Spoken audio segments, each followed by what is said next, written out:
Protests break out in the streets of Lebanon for youm al-ghadab, or a day of rage, after the announcement of a new prime minister.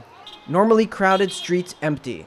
Shops and schools closed for fear of violence, which has been directed at journalists throughout the day in Tripoli and Beirut. Saad Hariri implores protesters to calm down and, in particular, stop violence against journalists. But people supporting his March 14th alliance are taking matters into their own hands. This game is dangerous because it's a kind of coup on the legitimacy of constitutional institutions. But until now, the military is able to control the security. Parliament meetings with President Michel Suleiman have decided in a vote that business tycoon and MP Naguib Miqati will take the premiership.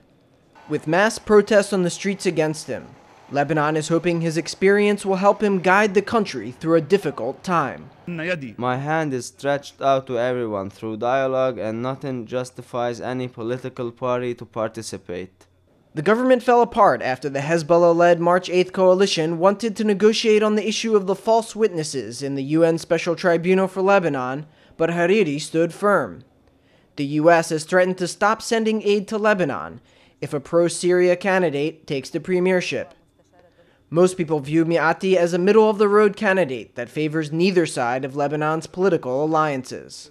For his part, Hassan Nasrallah rejects accusations that Miqati comes from Hezbollah.